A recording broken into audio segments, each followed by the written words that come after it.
Be me, 27 years old, master's degree in organizational psychology from a top-tier East Coast university, specialized in interpersonal dynamics in high-risk environments. Basically, I get paid to tell rough men that they are communicating wrong. Land my first massive contract with a global logistics and dredging company. These guys operate in the North Sea, Alaska, the absolute worst conditions on Earth. Corporate HQ in Seattle is worried about retention rates and psychological safety. They think the culture is too abrasive. They think the old guard is scaring off the Gen Z hires with their silence and grit. My job is to fly out to a remote maintenance hub in the Aleutian Islands.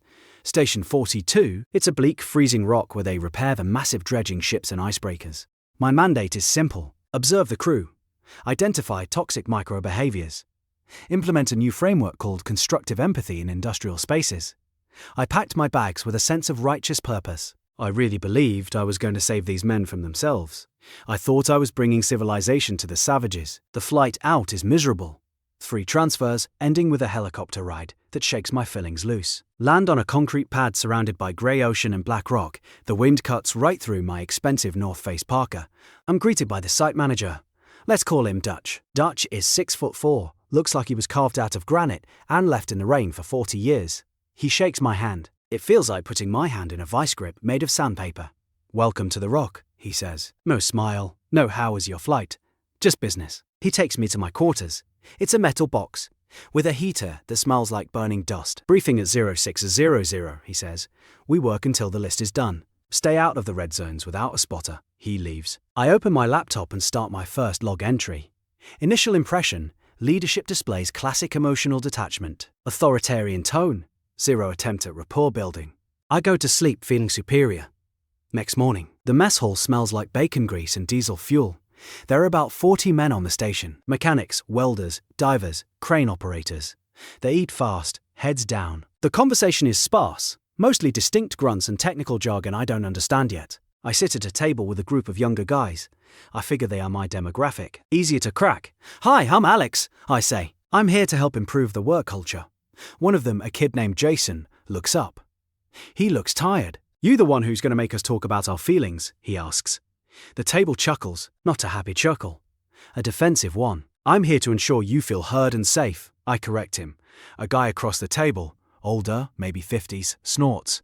His name tag says Miller. Safe is checking your harness, kid, not talking about your childhood. I make a mental note. Miller, resistant to change. Dismissive of mental health. Potentialist obstructionist. The first week is purely observational. I shadow the crews. It is brutal work. Freezing spray, heavy chains, welding torches sparking in the dim light. But I'm looking for the dynamic, not the mechanics. I see it everywhere. The shouting. Move your ass. Don't touch that, you idiot. Hold it steady or I'll come over there and weld your eyelid shut. To me, it sounds like abuse. Constant, high-volume verbal harassment. I record it all. Frequency of aggressive directives. High. Positive reinforcement non-existent. Tone. Hostile. I see the way they interact in the break room. They roast each other relentlessly, mocking appearances, mistakes, personal lives. One guy, tiny, drops a wrench. The whole room erupts in applause and insults. Nice grip, Butterfingers. Did your mom tie your boots today too? I cringe. This is exactly what I studied. Toxic masculinity enforcing a hierarchy of competence through humiliation. I start compiling my presentation. Phase 2 is the workshops. Mandatory attendance. We gather in the briefing room. 40 tired, dirty men sitting on folding chairs. I stand at the front with my PowerPoint. I talk about the cycle of aggression. I talk about psychological safety. I introduce the communication traffic light system. Red, yelling, or insults. Yellow, direct orders without explanation. Green, collaborative requests and positive feedback. I tell them that from now on, red is unacceptable. Even in high-pressure situations, we need to respect the human element. Dutch is sitting in the back, arms crossed, face unreadable. Miller raises his hand. So, if a load is swinging at my head, you want Jason here to ask me politely to move? I smile. I was ready for this strawman argument. No, Miller. Emergency commands are different, but most of what I hear isn't emergency. It's laziness. It's using anger as a shortcut. It's about tone, I say. You can give a warning without demeaning the person. The room is silent. They don't buy it, but they have to listen. Corporate signed off on this. Over the next 2 weeks, I enforce the new rules. I set up a feedback box where they can anonymously report abrasive behavior. I walk the floor with a clipboard. If I hear shouting, I intervene. Let's rephrase that. I tell a foreman who just screamed at a welder. The foreman looks at me like I just spoke Latin. He's welding the wrong seam, the foreman says. If he finishes that, we have to cut it out and start over. 6 hours of work lost. Then explain that to him, I say calmly. Don't bark. Teach. The foreman takes a deep breath. He looks at the welder. Please stop welding that seam, as it is incorrect, he says, voice dripping with sarcasm. I mark it as a win. Progress. I write in my report. Crew is adapting to non-confrontational models. The atmosphere on the station changes. It gets quieter. The banter in the mess hall dies down. People stop roasting each other. They also stop talking to each other, almost entirely. They eat in silence. They work in silence. I think this is professional. I think this is dignity. I check in with Jason, the young guy. How are things? I ask. He looks nervous. It's quiet, he says. Better, right? He hesitates. I guess.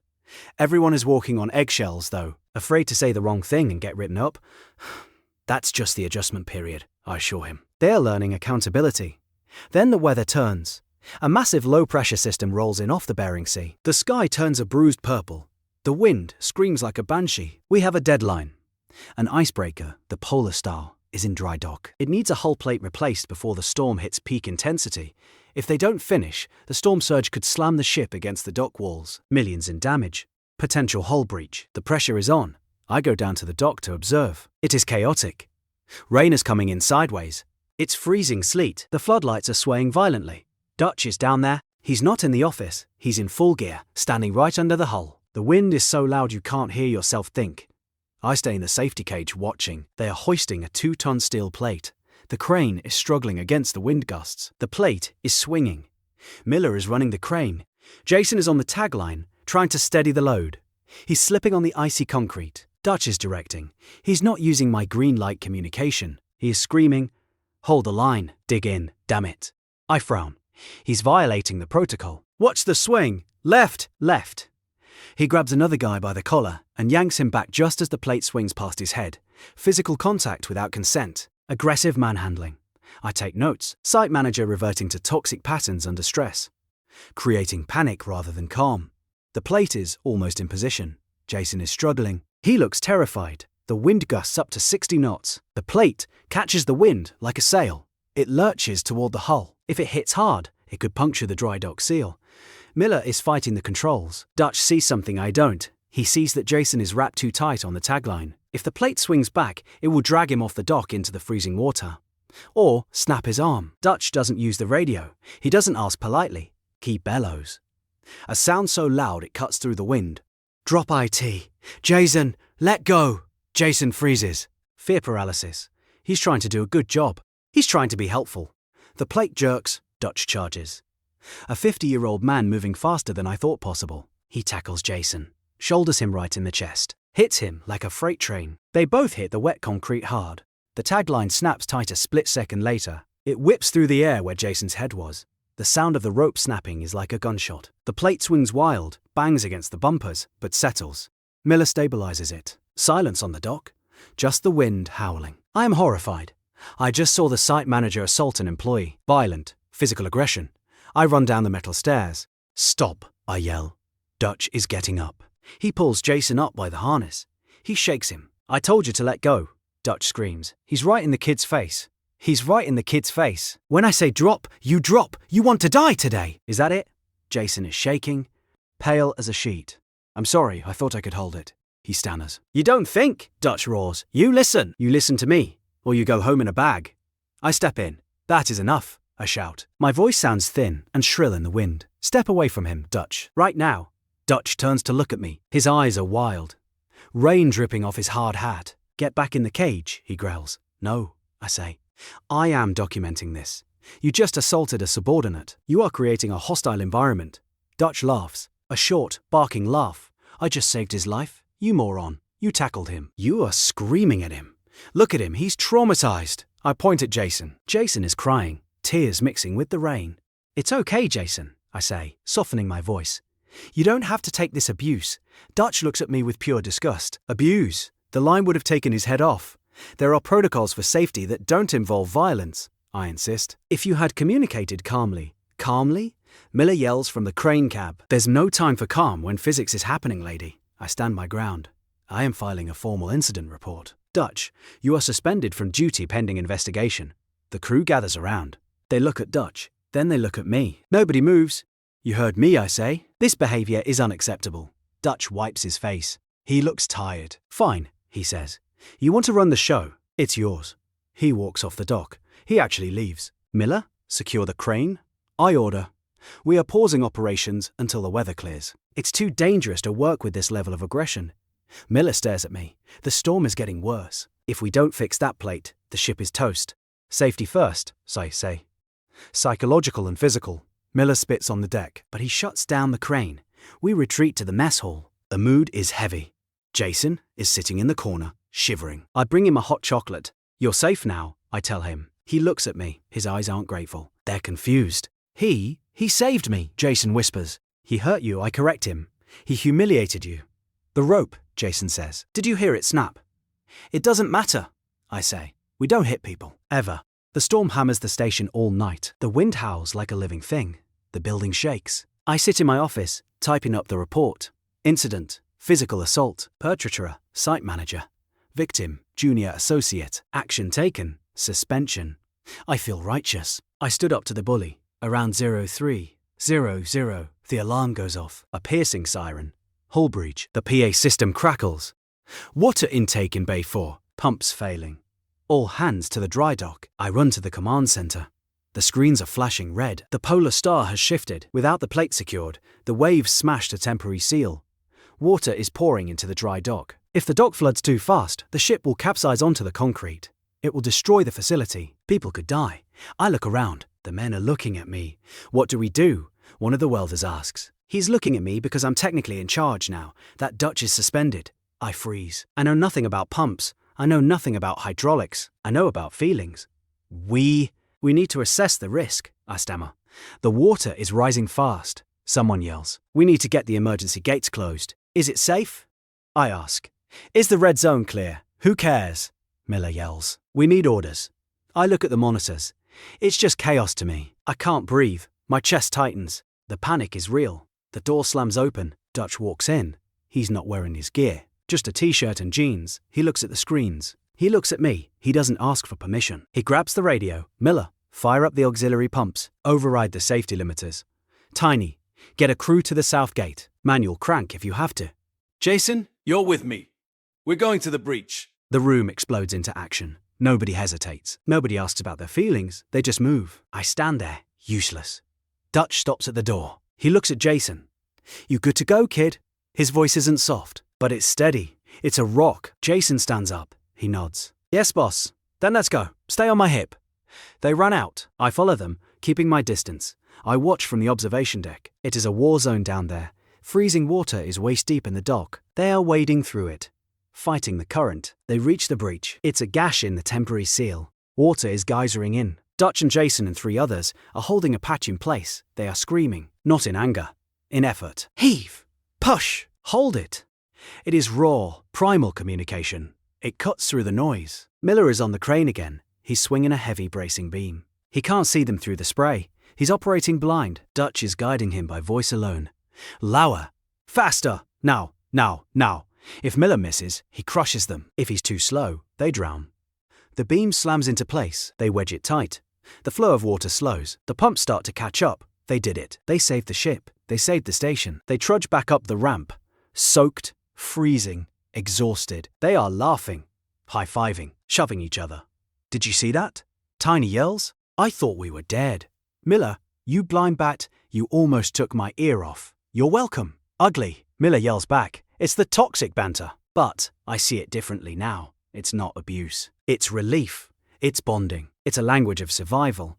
Dutch walks past me. He doesn't gloat. He doesn't say, I told you so. He just checks his team. He walks up to Jason. Puts a hand on his shoulder. A heavy hand. Good work down there, Dutch says. You held the line. Jason beams. He looks 10 feet tall. Thanks, boss. That's it. No therapy session. No debrief on emotional impact. Just acknowledgement from the alpha that he did his job. And for Jason, that is enough. That is everything. I go back to my room. I look at my report. Incident. Physical assault. I look at the cursor blinking. I think about the rope snapping. I think about the tackle. If Dutch had been polite, Jason would be dead. If Dutch had waited for consent, Jason would be dead. If the crew had stopped to discuss their feelings during the breach, the station would be underwater. My framework works in an office.